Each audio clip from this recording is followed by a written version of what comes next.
Their sword hovered inches from his neck when she walked in and took the sword with it.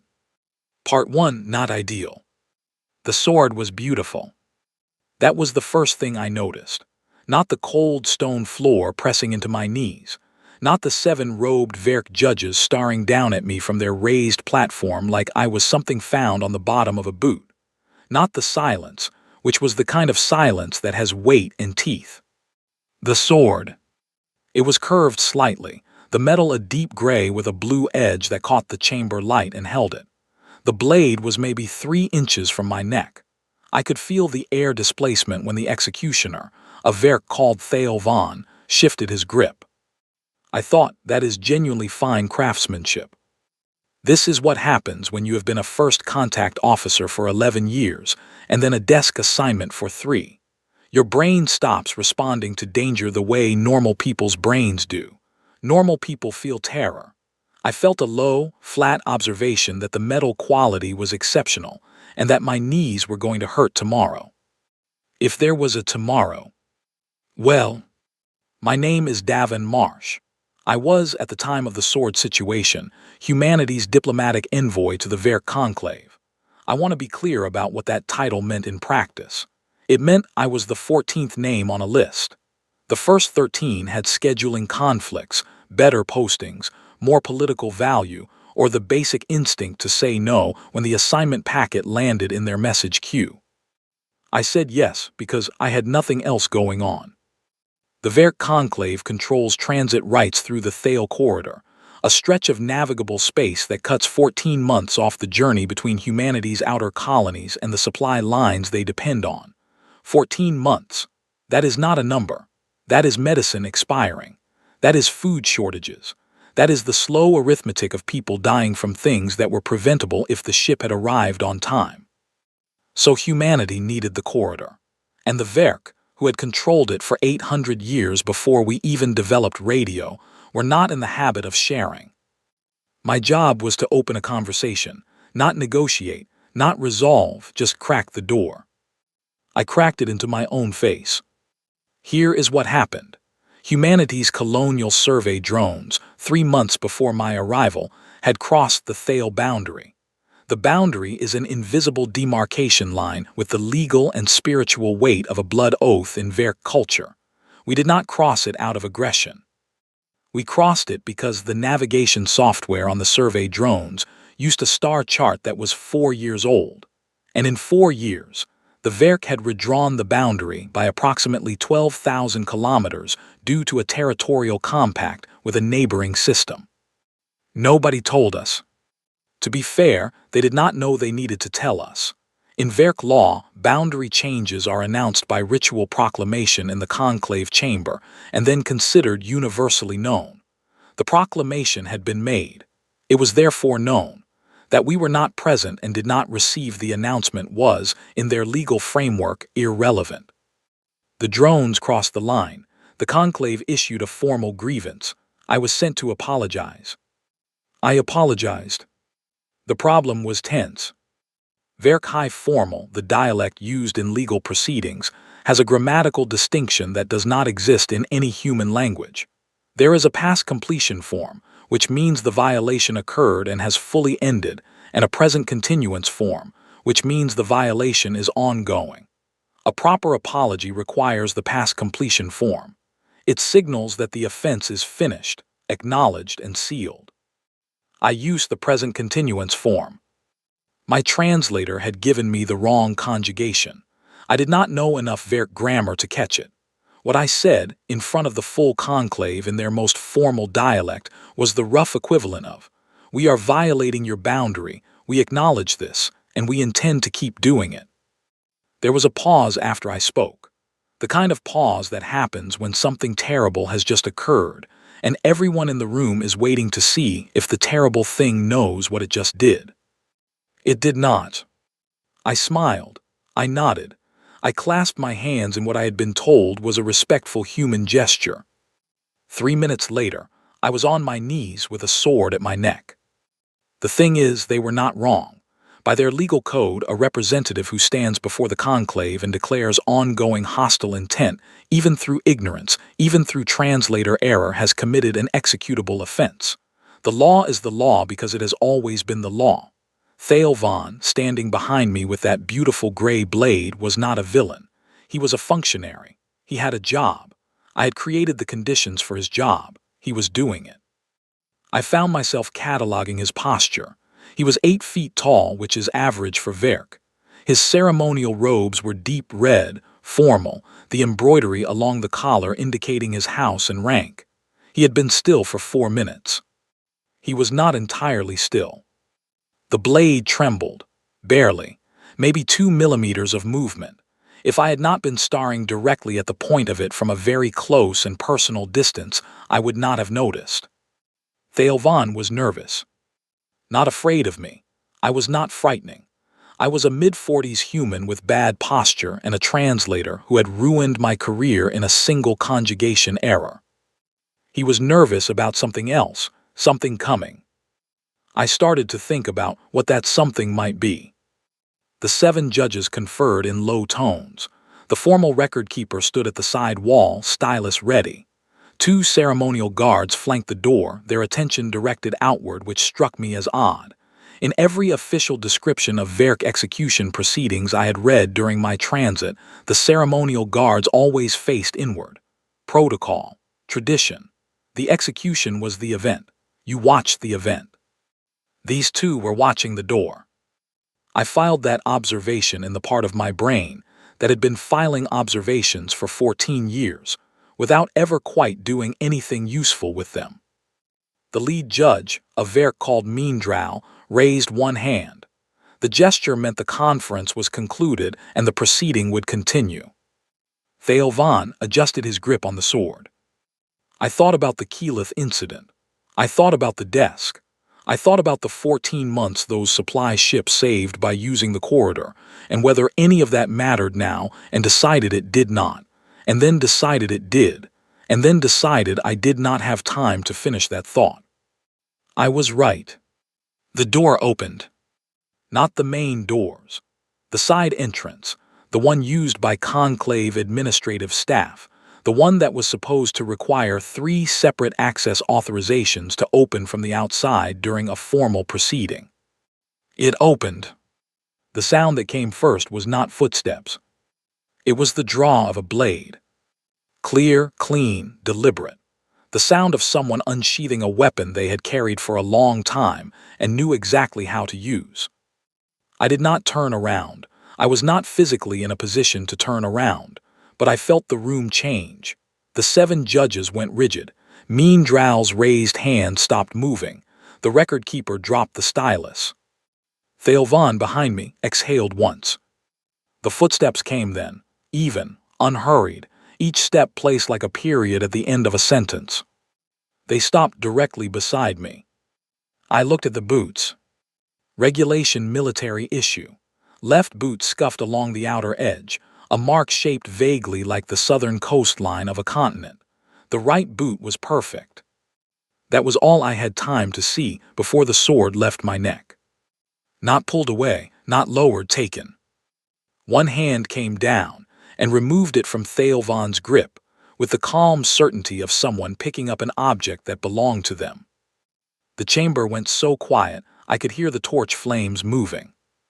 Then a voice spoke, not loud. It did not need to be loud. It was the kind of voice that understood that volume is for people who are not sure they will be listened to. It spoke in Verk high formal, and every judge on that platform leaned forward. Part 2, she took the sword. I did not understand most of what she said. That is the honest answer. My Verk was functional, conversational, enough to order a meal in a transit station or ask directions in a docking port. Verk High Formal was a different structure entirely. It was the dialect of founding charters and treaty law, a form so archaic that most Verk citizens could not speak it fluently. It had not been spoken by a non-Verk in 3 centuries. She spoke it without hesitation. I stayed on my knees because no one had told me to move, and the situation still had approximately 9 different ways to go badly. and I was not going to add my knees standing up as a contributing factor to any of them. Instead, I looked at what I could see, which was the side of her right boot, the edge of a military jacket, and the blade she was now holding loosely at her side. The blade that had been at my neck 30 seconds ago. She was still holding it, not raising it, not threatening anyone with it, just holding it the way you hold something you have taken and intend to keep, which is a specific kind of hold that communicates ownership through relaxation rather than force. Theovan had not moved. That was the thing that told me the most. An 8-foot Verk ceremonial executioner, a being who represented the legal and martial tradition of one of the oldest spacefaring civilizations in the known corridor systems, had just had his weapon removed from his hands by a human woman who walked in through the administrative side door. He had not moved. He was not reaching for a secondary weapon. He was not calling out to the guards. He was standing with his hands in the position they had been in when the sword left them, and he was watching the platform with an expression I could not read from my angle. Above us, on the raised platform, the 7 judges were having a very quiet and extremely urgent conversation. Mean Drow, the lead judge, had his hands flat on the table in front of him. This, I happened to know from my pre-posting briefing materials, was a Verk gesture indicating that a proceeding had entered uncharted procedural territory, and the presiding official was buying time. It was the equivalent of a human judge saying nothing while they searched urgently through every law they had ever memorized. I focused on the scuff mark on her left boot. It was the shape of Australia, specifically the eastern coastline from around Brisbane down through Sydney and bending into the Bass Strait. I had looked at enough maps and enough waiting rooms to know. I catalogued this for longer than was strictly rational. Maybe 6 seconds, maybe 8. The boot did not move. She was perfectly still while she spoke, which is harder than it sounds when you are standing in a foreign judicial chamber holding someone else's ceremonial blade and addressing 7 judges in a dead dialect. She finished a section of what she was saying and Mean Drow made a short, sharp gesture with 2 fingers. Interruption acknowledged. A question coming. He spoke. I caught maybe a third of it. Something about standing and standing permission, and a formal designation I did not recognize, 2 words pressed together, Male Thavar. She answered, 3 sentences, clean and level. The judge to Mean Drow's left put his stylus down, slowly, the way you put something down when your hands need to be empty to process information. I wanted very much to know what she had just said. I would find out later in pieces, the way you find out things that happened while you were present but not fully informed. Here is what she said, assembled from the official record and from her own account, which she gave to me once, in a transit lounge, in the tone of someone reading a grocery list. She had invoked the Theovan exception. The Theovan exception is a clause in the Verk Conclave's founding charter, one of the original 22 articles written at the formation of the Conclave 800 years ago. It is not a commonly known clause. It is not discussed in diplomatic briefings. It does not appear in any of the standard reference materials given to first contact officers or their translation teams. It appears on page 4812 of the original founding charter, in a subsection dealing with the rights and obligations of the executioner's house during formal proceedings. The clause states, in the formal legal language of 8 centuries ago, something that translates approximately as follows. If an execution is carried out against a party who arrived under the banner of Male Thavar, which means guest, who comes without weapons and honest intent, then the blood debt of that execution falls not on the conclave as a body, but on the house of the executioner who carried the sentence out. Not the judge who ordered it. The executioner who performed it. I was an invited, diplomatic representative. I had arrived without weapons. I had arrived in honest intent, badly conjugated but honest. I was, under the charter, Male Thavar. Theovan knew this. He had known it before I knelt down. Someone had handed him this execution order fully aware of what the charter said, which meant that someone had deliberately put Theovan's house, his bloodline, his children standing in Verk society on the sword. not to execute me, to use me to damage him. The trembling of the blade made sense now. The guards watching the door made sense now. The nervousness of an 8-foot ceremonial executioner who had never, in his career, had reason to be nervous made complete and terrible sense. He had been handed a trap, dressed as a routine order. She had walked in before the trap closed. Mean Drow spoke again, longer this time. I caught the word for precedent and the word for charter in a phrase that I was almost certain meant this has not occurred before. She responded. I caught one phrase clearly because she said it in a slower register, deliberate, making sure the record-keeper's stylus was moving. She said the Verk equivalent of, the charter does not require it to have occurred before. It requires it to be true. Silence. Then the judge to Mean Drow's right said something, a single word. I did not catch it. The judge to Mean Drow's left repeated it. Then all 7 of them said it, one after another in sequence left to right. I learned later it was the Verk legal affirmation, the preceding equivalent of the record shows. It means, we have heard this, it is entered, it cannot be unheard. Mean Drow lowered his hands from the table. She turned slightly, and I saw her face for the first time. Here is what I can tell you about her face. It was the kind of face that people with sharp eyes and not enough caution do something they regret because of. I am not going to say she was beautiful because that word is cheap and approximate, and she was neither. What she was precise. Everything arranged with the efficiency of someone who had decided, at some point, that the world did not get to distract her and had organized her features accordingly. She looked at me. Not the way you look at someone you have just saved. Not with warmth or relief or the satisfaction of a plan working. She looked at me the way a surgeon looks at a patient on the table, taking in information, assessing status, moving on. She said, in plain standard, the first words she had spoken in a language I fully understood since she walked through that door. You can stand up now. I stood. My knees were wrong. 3 hours on stone will do that. I came up and my left knee buckled slightly, and I put my weight on my right and managed not to go back down, which I considered a significant personal victory given the circumstances. She had already turned back to the platform. She was speaking again, high formal, and now she was pulling documentation from inside her jacket. Physical documents, printed on heavy material, the kind that required a formal certification stamp to be valid in Verk legal proceedings. She had the stamps. She placed the documents on the edge of the platform, 2 arms lengths below where Mean Drow sat, the correct position for submitted evidence in a Verk hearing. She had stamps. She had formal documentation. She had shown up through a side door with a sword she took from an executioner, and the correct stamps. I stood behind her and tried to make my knees work properly, and watched the judges receive the documents, and began to understand that this had not been a rescue.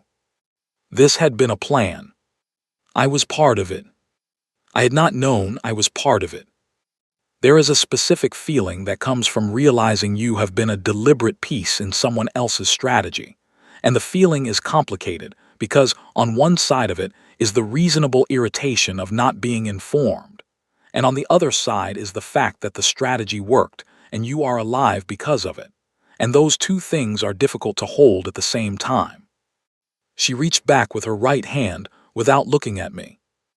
Not to check if I was there. She knew I was there. She reached back to steady me because my weight had shifted and she had noticed, and her hand closed around my forearm for 3 seconds before releasing.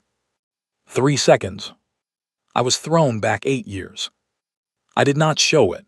I had a great deal of practice not showing things. I straightened. I put my weight evenly on both feet. I focused on the platform. One of the judges was reading the documents. His face had gone very still in the way that Mean Drow's had. The uncharted territory stillness, but with a different quality underneath it. I looked at the judge who had gone most still and identified him by the house emblem on his collar. Then I looked at Theo Vaughn. Theo Vaughn was looking at the same judge. There it is. Part 3. What humans do with impossible situations. The judge's name was Kervas. I know that now. At the time, I only knew the house emblem, a triple-line mark indicating one of the 6 founding Werk houses, the ones with enough political weight to issue execution orders that bypass the standard 3-review process. Most executions go through 3 reviews. Mine had gone through 1. The only house with both the authority to skip reviews and a strategic reason to want Thale Vaughn's house disgraced was Kervas's house. She had known that before she walked through the door. She was still talking. The documentation she had submitted was spreading across the platform table as the judges passed pages between them.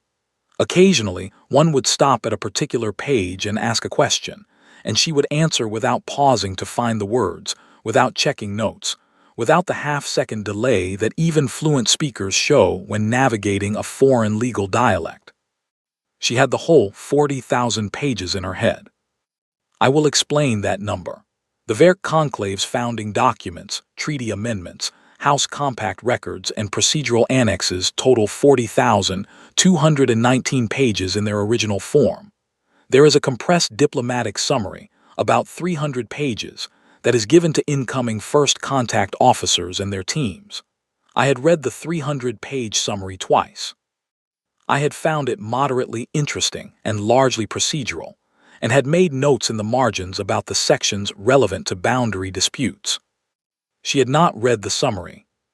I learned this later from her, in the same transit lounge conversation, the same grocery list tone. She had requested the full archive access through the Werk Cultural Liaison Office on the grounds that she was conducting academic research into early interstellar treaty language. The Werk had approved it as a courtesy. Academic requests were always approved. It was considered a compliment to their civilization's depth of recorded history. She had spent 8 months reading the original documents. Not a summary, not excerpts, all of it. 40,000 pages in an archaic dialect that required a specialist lexicon to parse, in an archive facility that had a 4-hour daily access limit, which meant she had spent roughly 500 hours in a Werk archive reading room over the course of 8 months. For a posting she had not been assigned to yet when she started. For a diplomatic situation that had not yet become a crisis when she started. She had started before the survey drones crossed the boundary, before my posting was even announced. She had looked at the Thale corridor situation, seen what was building, and started reading. I did not know any of this while I stood behind her. I was still assembling the visible evidence. But I was good at assembling visible evidence when I was paying attention, and I was paying attention in the way you pay attention when everything in the room is telling you something important. Kervas, on the platform, had not turned a single page of the documents. He was sitting with his hands folded in a way that was designed to look composed, and was not. The other 6 judges were reading. She submitted a second set of documents. These were thinner, maybe 12 pages. She addressed the platform specifically about these, and I caught enough of the high formal to understand she was identifying a procedural violation in how my execution order had been processed, not the execution itself, the paperwork. A 3-review process requires 3 separate sign-offs from 3 separate officiating members. My order had 1. The justification entered for bypassing review was an emergency protocol, which exists for situations where a hostile party presents an immediate physical threat to conclave members. I had presented 0 physical threat. I had been on my knees for 3 hours. I had a translator device that was malfunctioning and a diplomatic packet that was technically a formal apology, even if the conjugation was catastrophically wrong. The emergency protocol had been falsely invoked. This was the second charge she was laying. Not just that the execution would have violated the Male-Thavar clause, but that the order itself had been obtained through false procedural grounds. Kervas unfolded his hands and refolded them differently. Meandrow looked at him. Not the way judges look at colleagues, the way someone looks at a person they are reconsidering. She paused, a clean break in the argument. Let the silence sit for 4 seconds, which is a long time in a formal Werk proceeding. Then she moved to the third point, and this one I followed almost fully because she slowed the cadence, making it land. She had found a trade clause. In the original founding documents, in a section that dealt with resource compacts between the conclave and outside systems, there was a clause from the earliest first contact era between Verk and humanity. The clause had been drafted at a time when the translation tools were primitive, and the Verk diplomatic language had not yet been fully mapped. It granted humanity, in the language of the original text, honorary mineral access rights to a moon called Tethvor. Tethvor is a moon the Verk consider sacred ground, not for mining, for ritual. The translation error that created the clause was simple. The Verk word for ceremonial and the Verk word for geological shared the same root prefix. The human translator, working with an incomplete lexicon, had mapped the wrong definition. What the clause was supposed to say, what the Verk delegation had intended it to say, was that humanity was granted ceremonial recognition rights on Tethvor, a courtesy acknowledgement of peaceful contact. What it actually said, in the filed and ratified and legally binding treaty document, was that humanity held mineral access rights. For 300 years, nobody had looked at the original clause closely enough to catch it. It had never been invoked because we did not know it existed, because the summary documents did not include it. She had found it on page 31,406. She was not invoking it as a threat. She was not saying humanity would mine a sacred moon. She was using it to demonstrate a core argument, which was that the Verk Conclave's own founding documents contained an error that could, if weaponized, create a crisis orders of magnitude larger than one misconjugated apology. And the only reason it had not been weaponized was because the human side of the treaty had never noticed it. She was offering to formally waive the clause, permanently, in exchange for a renegotiated boundary amendment that acknowledged survey navigation error as distinct from hostile intent and established a mutual notification protocol for future boundary changes. She was giving them back a problem they did not know they had, in exchange for a problem they did not need to have. The platform went into full conference, all 7 judges leaning together, voices below the threshold I could parse. It lasted 6 minutes. I counted. During those 6 minutes, I looked at Theo Vaughn. He was watching the platform. His arms were at his sides. The execution posture was gone, replaced by something that was harder to read, a stillness that was not tension and not relief but something between them, the stillness of a person waiting to find out if they are going to be all right. I thought about what she had said, what the clause meant for him specifically. His house had been placed on the sword of a male Thavar execution. If the execution had gone through, his house would have carried the blood debt. Not criminal consequences, not imprisonment, but a formal stain on the house record, the kind that affects marriage compacts and trade agreements and the standing of your children in Verk society for 2 generations.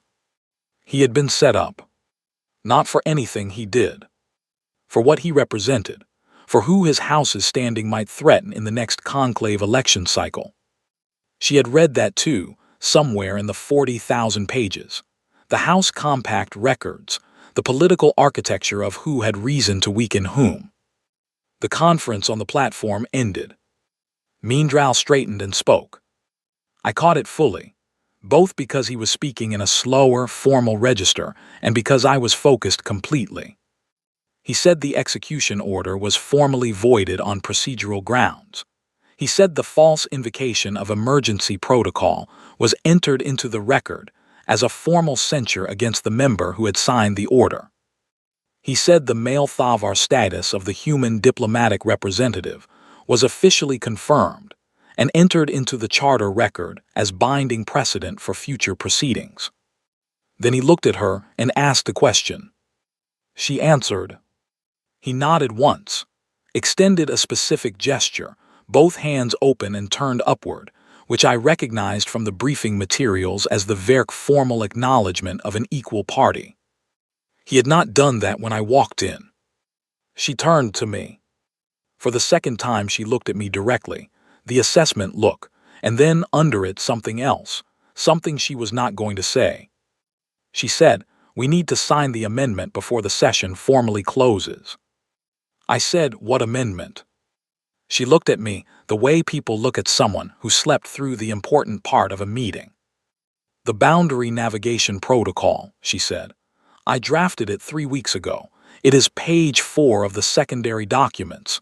You need to sign it as the designated diplomatic representative." "I have a pen," I said. She stared at me for 1 full second. "Good," she said, and turned back to the platform. I signed 4 documents in the next 12 minutes. Each one she placed in front of me at the correct moment without looking at me, and I signed, and she retrieved them and submitted them to the platform record keeper. The record keeper's stylus did not stop moving for the full 12 minutes. When it was done, Mean Drow struck the table once with a flat stone implement that served the function of a gavel. The proceeding was closed. I stood in a Verk judicial chamber that had been planning to execute me 40 minutes ago, holding a pen that had just signed a treaty amendment that established new navigation protocols for every colonial survey operation in the Thale Corridor region. She was already gathering the remaining documents from the platform edge. I had one thought, clear and simple and completely useless. I thought she did not know she was going to need that pen. Then I thought, yes, she did. She probably thought of it 3 weeks ago.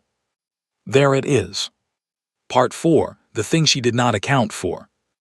We were halfway to the chamber exit when Thaelvon spoke. Not to the platform, not to the remaining conclave members who were still in quiet conference. To her.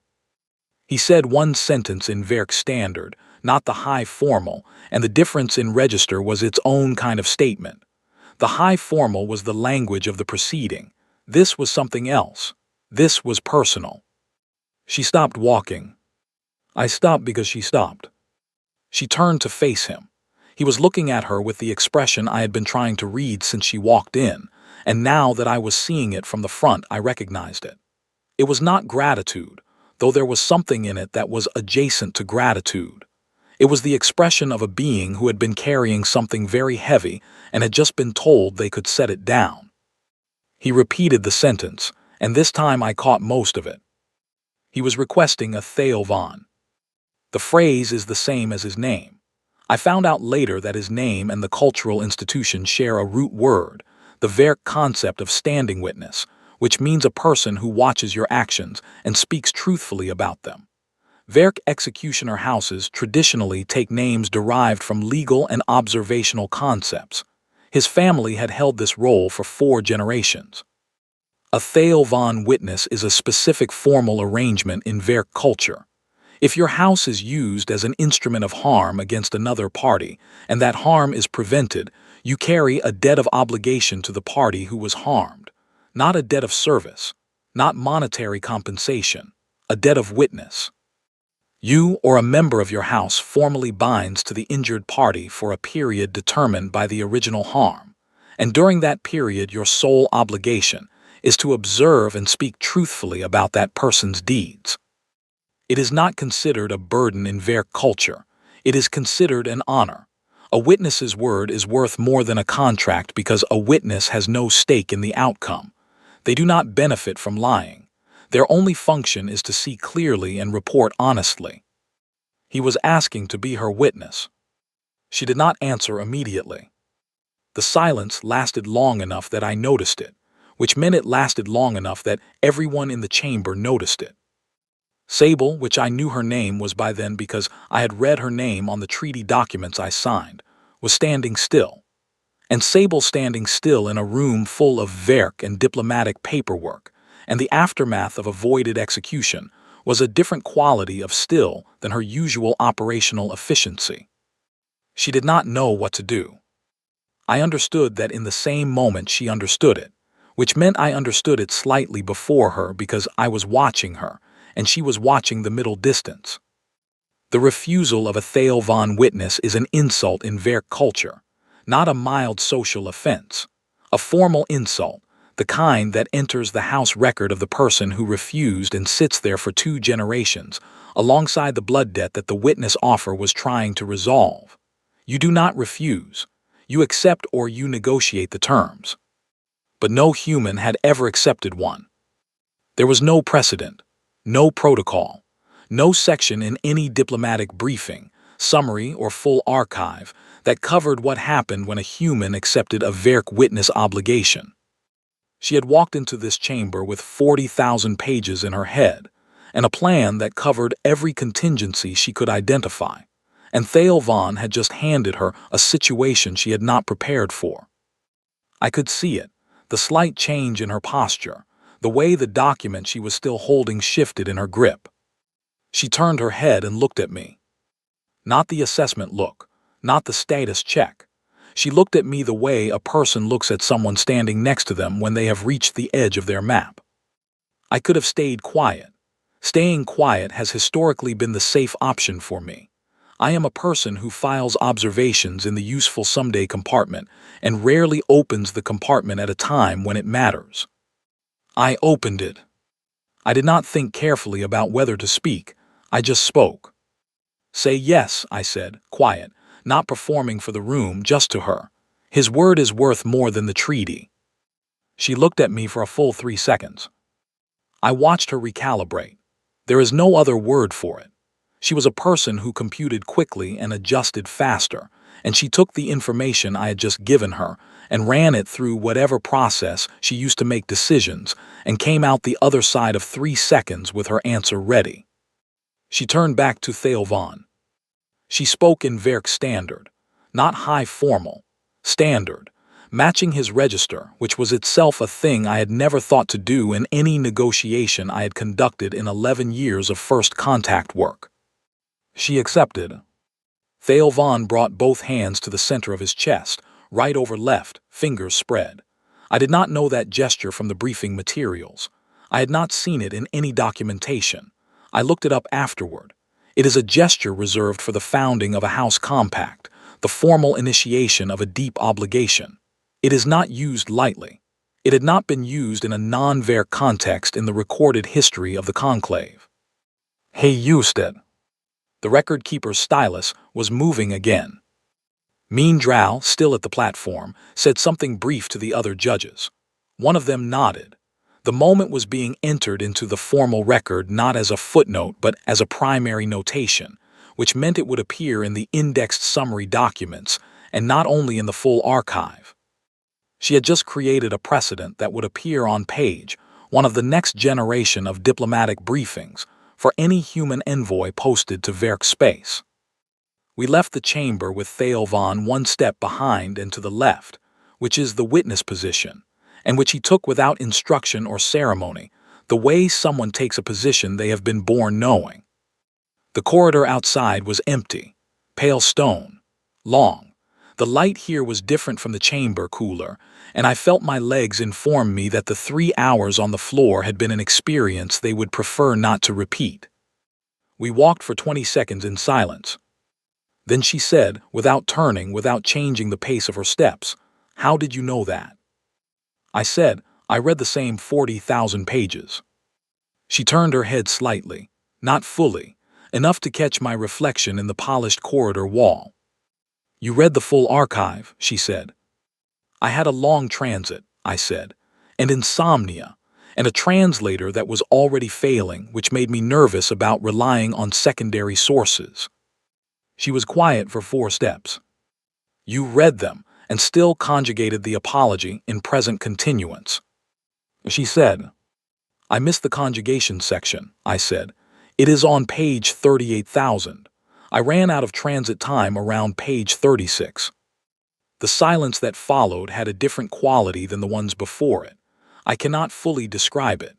It was not comfortable silence, and it was not uncomfortable silence. It was the silence of 2 people who had just discovered they had been in the same library for 8 months and never run into each other, and were now figuring out what that meant. She said, "Next time read to the end." I said, "There will be a next time." She did not answer. Thale Vaughn, 1 step behind us, said nothing. That was his job. We reached the transit corridor, and she held out her hand, palm up, without breaking stride. I placed my pen in it. She pocketed it. I noticed that she did not say thank you for the pen, or thank you for the words that turned a potential diplomatic disaster into a founding precedent, or thank you for standing up without falling down when you clearly needed a moment. None of those things. She just took the pen and kept walking. I found I did not mind. The thing about being the 14th name on a list is that you develop a specific skill for finding value in what is actually present rather than what you expected. What was present was a signed treaty amendment, a voided execution order, a Verk witness obligation that had never existed before, and a pen that had changed hands in a way that felt like punctuation. That was enough. For now, that was more than enough. We had 12 hours until our transit departed.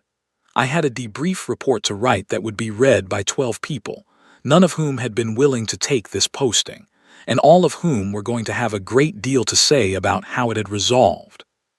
Behind us, in the chamber, Kervas was having a different kind of meeting. I did not think about him. I thought about the scuff on her left boot. I thought about 8 years. I kept walking. Part 5, what the sword was actually for. The sword arrived on a Thursday. No prior notification. No formal delivery record in the diplomatic messaging system.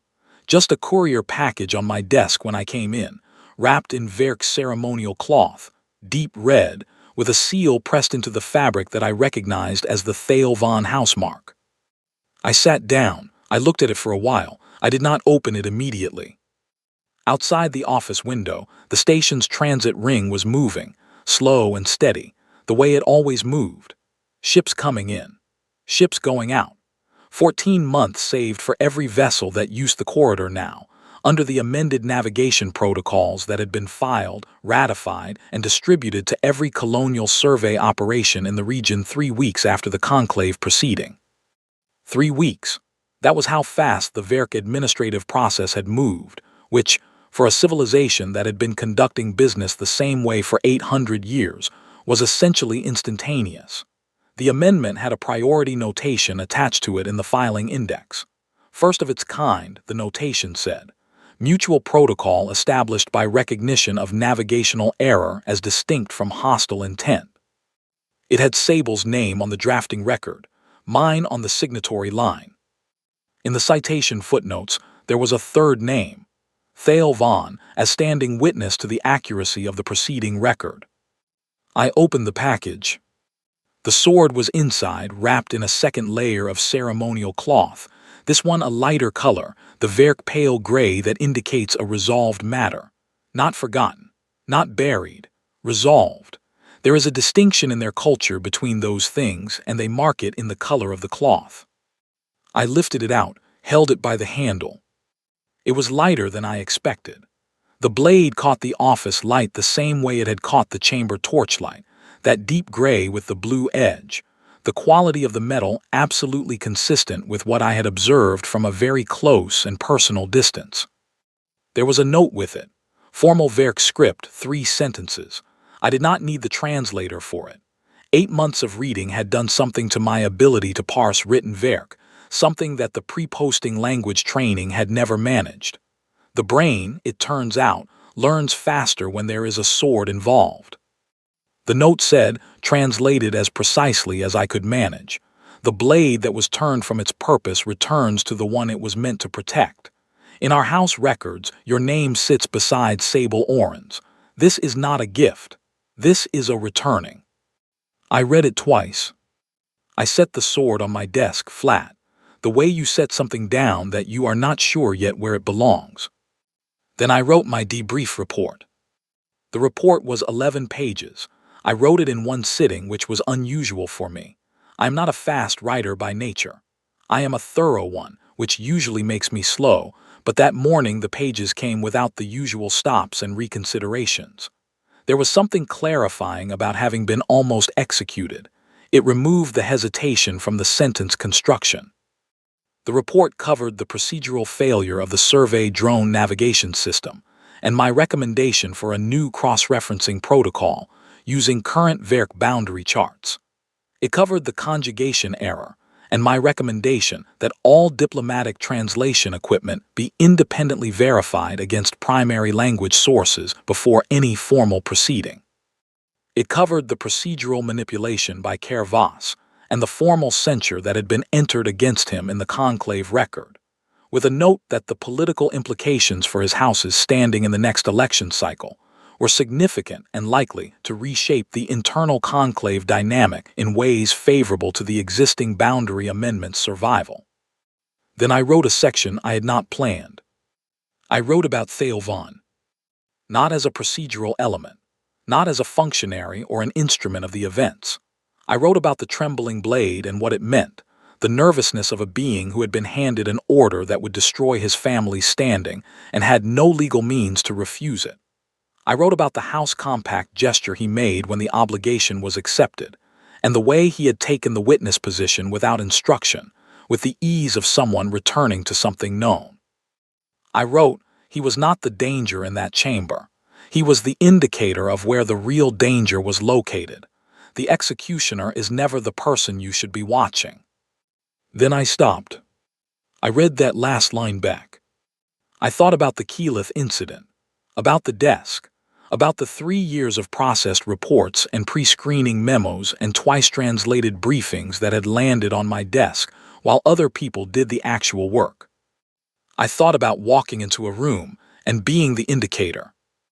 I deleted the last line and replaced it with, "This observation is noted for future reference in Threat Assessment Protocol." Formal, dry, correct. I submitted the report. It was read by 12 people. I know this because the reading confirmations came back over the following 10 days, 1 or 2 at a time. 3 of the 12 added marginal comments. None of the comments were about Theovan. 2 were about the navigation protocol. 1 was about the conjugation error and whether the translation department needed additional funding.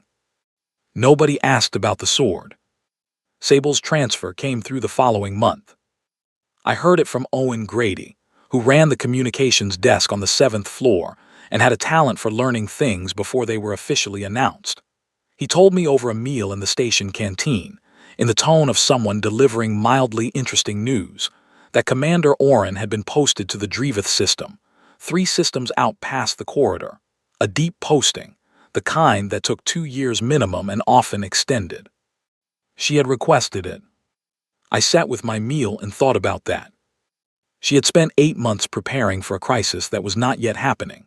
She had walked through a side door into an execution chamber with a sword and a set of formally stamped documents and 40,000 pages of archive material organized in her head like a reference library.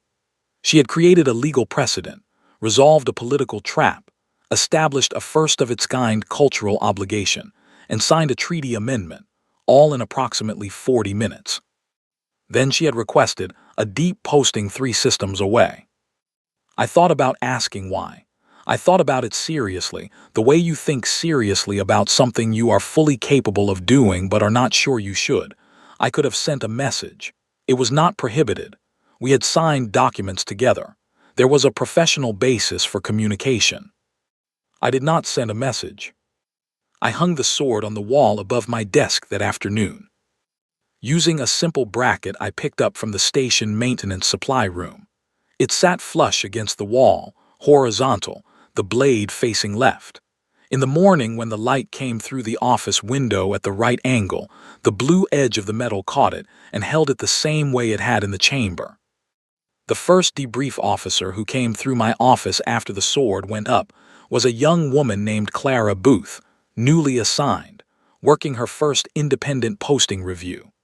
She sat across from me with her notes and her questions, and halfway through the debrief she stopped and looked at the wall. "What is that?" she said. "A Verk ceremonial blade," I said. "Is it from the conclave proceeding?" she said. "Yes," I said. She looked at it for a moment. Then she looked at me with the expression of someone who has done their reading and wants to confirm understanding. "Is it a trophy?" she said. "No," I said. "Then what is it?" I thought about how to answer that. I thought about 40,000 pages read in a 4-hour daily window over 8 months. I thought about the scuff on a left boot shaped like a continent. I thought about a hand on my forearm for 3 seconds that threw me back 8 years. I thought about the one sentence she had spoken that was funny, 5 words, in a corridor outside a chamber where someone had just tried to have me executed, and how I had thought about those 5 words approximately once a day since she said them. I thought about a sword that had trembled because the person holding it knew what he had been handed. I thought about Thale Vaughn, somewhere in the Verk system, whose job now was to observe and speak truthfully, and who I was fairly certain was going to have interesting things to observe. I thought about page 38,000 and the conjugation section I had not reached. I said, "It is a reminder." Clara wrote that down. She wrote everything down. It was a good quality in a debrief officer. "A reminder of what?" she asked. I looked at the blade, at the blue edge catching the morning light. 8 months, I said. Someone spent 8 months reading 40,000 pages to get to a room in time. Clara wrote that down too. "Who?" she asked. I looked at her. She was young enough that the question was genuine, not rhetorical. She actually wanted the name. She was the kind of person who believed that knowing the name of the person who did the important thing was part of understanding the important thing. She was right. But I did not say the name. Not because it was a secret. Not because I was protecting anyone or performing some form of quiet loyalty. The name was in the treaty record. It was on the drafting citation. Any debrief officer worth the title could find it in 11 seconds. I did not say it because saying it in answer to a casual question in a routine debrief felt like the wrong container for it. Some names deserve the right moment. Some names you hold until the moment earns them. "It is in the preceding record," I said. "Page 4 of the secondary documents." Clara nodded. She wrote a note to look it up. I was certain she would. She moved on to her next question. The debrief lasted another 40 minutes. When it was done, she gathered her notes and stood and looked at the sword one more time before she left. "It is a good reminder to keep," she said. "Yes," I said. She left. I sat in the office after she was gone, and the morning light shifted, and the blue edge of the blade moved with it, tracking the angle of the light across the wall the way a compass tracks north, steady and consistent, and entirely indifferent to whether anyone was watching. I pulled up the messaging system. I looked at it for a long moment. Then I opened a new message, address field blank. I wrote 4 words in the body. "Read to the end." I looked at those 4 words. I closed the draft without sending it. Not because I did not mean it, because she already knew. She had known before I did that the conjugation section was on page 38,000, that missing it was my specific failure, that reading to the end was the difference between the person who set the pieces in motion and the person who ended up kneeling on a cold stone floor. She did not need me to tell her. Maybe I thought that was the point. The sword stayed on the wall. Every new officer who came through that office stopped and looked at it. Every one of them asked what it was. I told them all the same thing. A reminder of 8 months, of 40,000 pages, of someone who read all of them. None of them asked who. That was fine. I knew. And somewhere past the Thale corridor, in a System 3 postings out, in whatever briefing room or archive or impossible situation she had organized herself into this time, Sable Oren was reading something. Probably to the end. Probably had been for months already. Probably was going to walk through another side door at exactly the right moment and change the architecture of something important, and then request a posting somewhere further out, and leave behind a precedent in the records and a sword on someone's wall and a question nobody thought to ask. I picked up a new mission brief that had landed in my queue that morning. Outer Drevith Boundary System. Complicated transit rights situation. 3 parties, 2 competing claims, 1 procedural ambiguity in a 40-year-old compact. I looked at the note at the bottom of the brief. Recommended envoy, Davin Marsh. Previous Verk proceeding experience. Confirmed male Thavar status. Current Verk witness on record. I set the brief down. I looked at the sword. I said to the empty room, in the voice of a man who has stopped being surprised by the particular way the world works when you are paying attention. There it is. I picked up the brief again. I started reading. From the beginning, all the way to the end.